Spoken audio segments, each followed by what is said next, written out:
Welcome back to my channel once again. And if today is your first time here, my name is Tutor Mabel and I make English very simple. I also teach learners how to score highly in English exams and how to tackle English questions and also in literature questions. So thank you very much for watching my videos, for liking, sharing and also subscribing. I say a very big thank you. And for those ones who are yet to subscribe, to like, share, and comment, please like, share, comment, and don't forget to subscribe to my YouTube channel. Let's grow together and let's make English simple to beginners and to all learners in general. So welcome back to my lesson, and today my lesson is going to be comparative and superlatives. So welcome to our lesson and let's begin.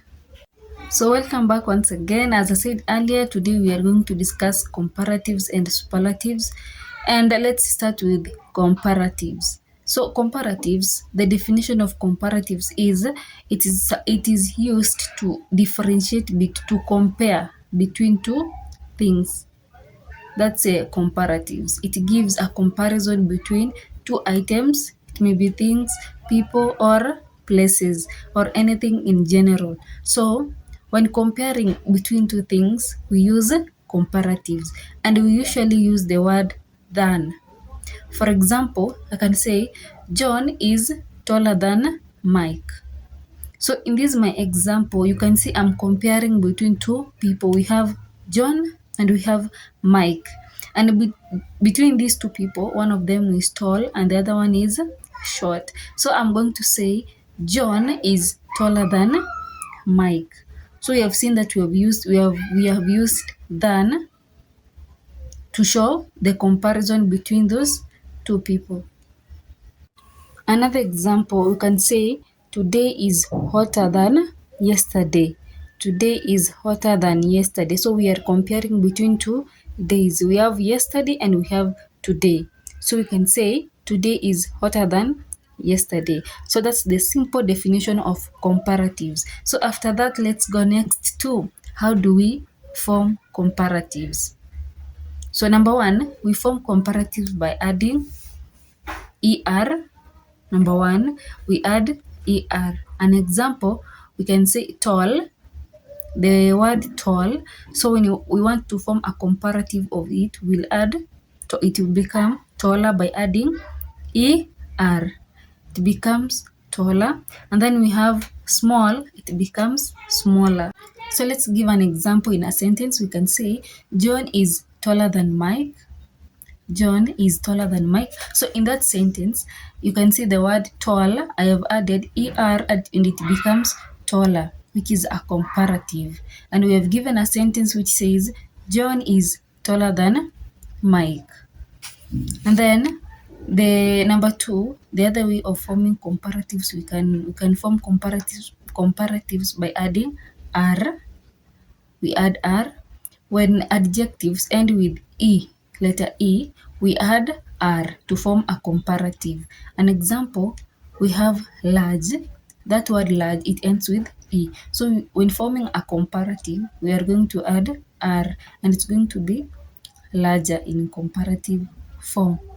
Another example is nice. It ends with e. So we said when an adjective ends with e, we add are. So nice, it's going to be nicer, a comparative, nicer.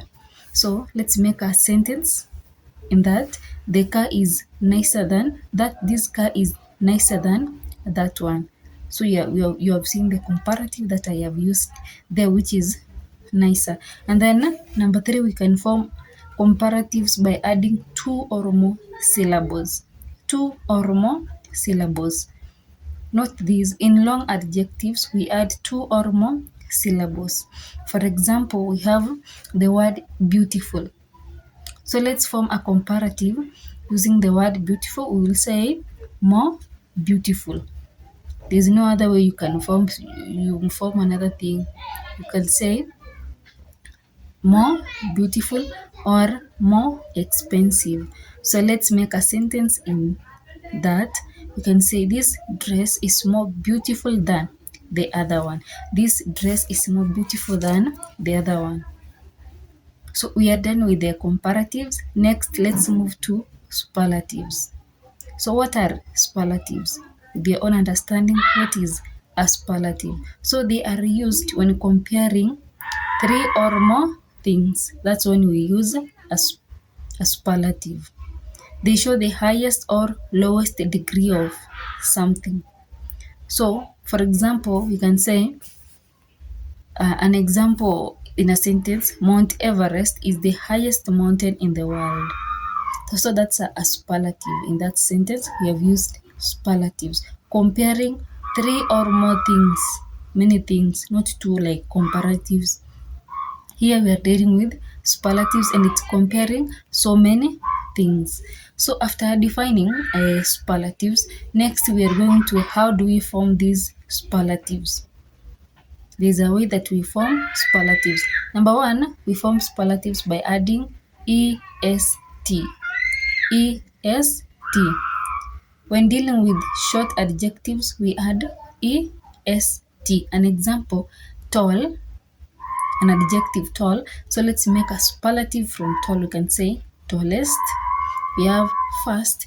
We can say fastest, and it becomes that's a superlative form.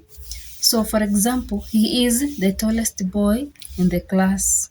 He is the tallest boy in the class. That's a superlative. Number two, we on how we form superlatives. We form by use of most. So when forming long adjectives, we make use of most. An example, we say beautiful, so it will be more beautiful. We have expensive, it's going to be most expensive. So let me give an example in a sentence. We can say, she is the most beautiful girl at the party. So that's a superlative we have used in that sentence. So we are done with the superlatives and comparatives. I've given examples. I'm going to give more examples by the end of this lesson. I'm going to change them into comparatives and superlatives. So thank you very much for listening.